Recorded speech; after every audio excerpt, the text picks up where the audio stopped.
బీజీయ సమాసాల గుణకారము ఉదాహరణలు.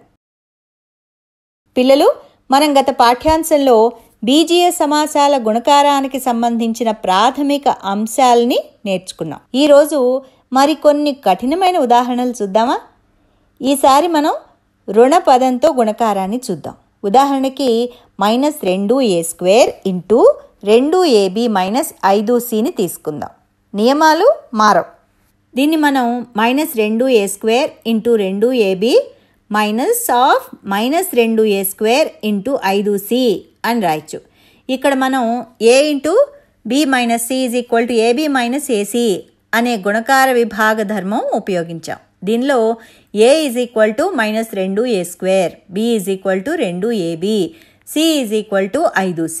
కాబట్టి మనం -2a²తో 2ab మరియు 5cలను గుణించాలి. మొదటగా -2a² ఇంటూ 2abని తీసుకుంటే -2 into 2 -4, a² into a a³ కాబట్టి మనకి -4a³ వస్తుంది. కాబట్టి ఈ మొత్తం పదం -4a³ అవుతుంది. ఇప్పుడు మనం -2a² ఇంటూ 5c, -2 ఇంటూ 5 -10 మరియు a² ఇంటూ c a²c.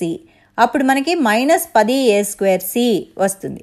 వీటిని మనం బ్రాకెట్లలో ఉంచాలి. అప్పుడు -2a² into 2ab -2a² into 5c -4a³b -10a²c. మరికొంత సూక్ష్మీకరిస్తే బ్రాకెట్లు తొలగించబడతాయి. మైనస్ని మైనస్తో గుణిస్తే ప్లస్ వస్తుంది. కాబట్టి చివరిగా మనకి వచ్చే సమాధానం ఏమిటి? -4a³ plus 10a²c. ఇక్కడ మనం చరరాశుల గుర్తులు మరియు ఘాతాంకాల విషయంలో జాగ్రత్తలు పాటిస్తే ఈ గుణకారం చాలా తేలికవుతుంది. మరొక ఉదాహరణ చూద్దామా? ఒక బహుపదిని మరొక బహుపదితో గుణిద్దాం. 3a + 2bని 4a - 6bతో గుణిద్దాం. 3a + 2b into 4a - 6b that is equal to 3a + 2b into 4a - 6b. ఇది మొదటి సోపానం. ఇప్పుడు మనం మొదటి బహుపదిలోని మొదటి పదంతో రెండవ బహుపదిని గుణించాలి. అలానే రెండవ పదంతో రెండవ బహుపదిని గుణించాలి. కాబట్టి 3a into 4a - 6b plus 2b into 4a - 6b అంటే మొదటి బహుపదిలోని ప్రతి పదంతో రెండవ బహుపదిని గుణించాలన్నమాట. ఇక్కడ మనకి రెండు గుణకారాలు ఉన్నాయి. వీటిని చేయడానికి మనం గుణకార విభాగ ధర్మాన్ని ఉపయోగిద్దాం. అంటే a into b - c ab - ac. 3a into 4a - 6b 3a into 4a - 3a into 6b.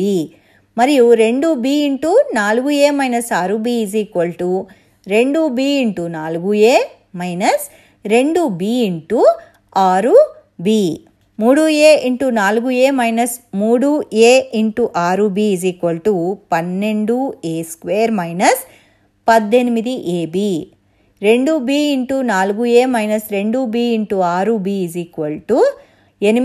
8ab - 12b². 8ba అంటే 8aba కదా. సరే, -18ab + 8ab -10ab. కాబట్టి మనకి చివరిగా సమాధానం ఏమొస్తుంది? 12a² - 10ab - 12b². మరొక ఉదాహరణ చూద్దామా? p² - q²ని 2p - q తోటి గుణిద్దాం.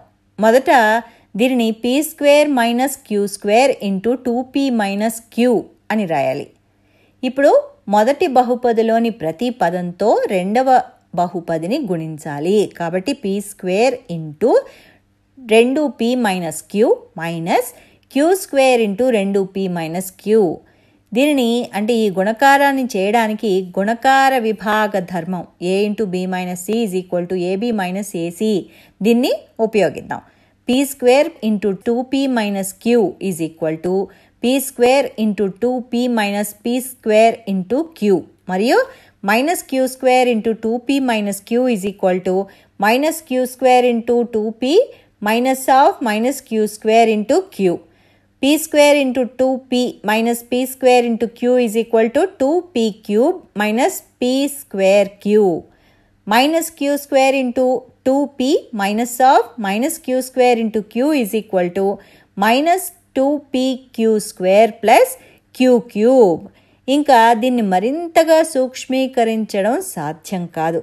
ఎందుకంటే ఇక్కడ కూడడానికి సజాతి పదాలు ఏమీ లేవు. కాబట్టి సూక్ష్మీకరణ ఇక్కడతో ఆపేయాలి. ఇక్కడ మనకి చివరిగా సమాధానం ఏమొచ్చింది? 2p cube minus p square q minus 2p q square plus q cube.